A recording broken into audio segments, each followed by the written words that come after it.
It's important to note that customers come in through various different channels. OTAs and booking engines make up only a portion of the acquisition cost as customers pass through the distribution landscape, as mentioned in the MOOC on hotel distribution. The hospitality distribution landscape has become increasingly complex over the last 15 years. There are now many different pieces, both consumer and hotel-facing, all plugged in together. It starts with a point of entry for the customer, who enters through search engines, social media, etc. Then the consumer moves to the OTA, hotel sites, and other specialty consumer sites. The booking then processes through a CRS or central reservation system. The hospitality distribution landscape can be broken apart into 12 systems and vendor types that most properties might use on a day-to-day basis. Data collection companies are generally the online advertising companies, and they include companies such as Google, Facebook, Yahoo, and Kayak.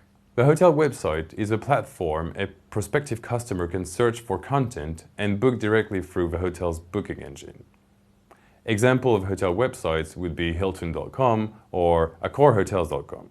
Online travel agencies, or OTAs, typically act as a middleman and marketer for a large number of hotels. OTA examples are Expedia, Priceline, and Booking.com.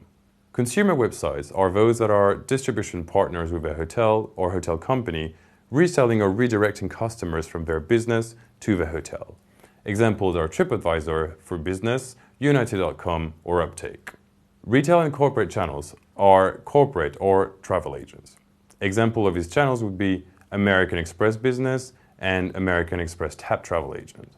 Next, you have your channel management, which acts as an interface between the hotel and its various channels. Example of channel managers include EasyYield, RateTiger, or SiteMinder. Global distribution systems are systems that enable automated transactions between third parties and booking agents in order to provide travel-related services to end consumers. Examples of GDSs include Galileo, Amadeus, and Sabre. Property management system, or PMSs, are the systems you see the front desk agents using when you check into a hotel. It stores in transactional level data of customers at a hotel and is used operationally to manage the hotel. A central reservation system is a singular, centralized distribution system designed to connect to both the GDS and internet distribution from a single platform. Examples of PMSs and CRSs include Micros, Synexus, Trust, and PAR by Springer Miller. Third-party platforms such as meeting management companies help connect group and meeting space guests to a hotel.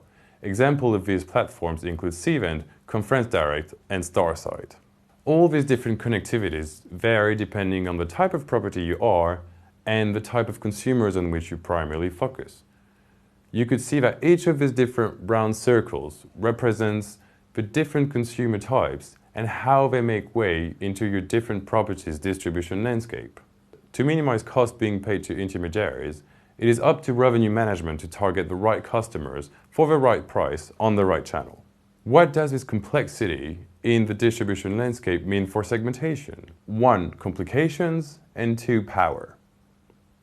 Complications, of course, arise as a natural effect, as it means that it's harder to manage all the channels and costs associated with acquiring customers through different distribution channels.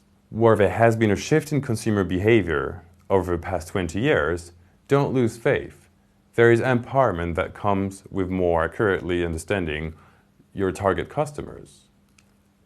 In the words of the author Deepak Chopra, the highest levels of performance come to people who are creative, intuitive, and reflective.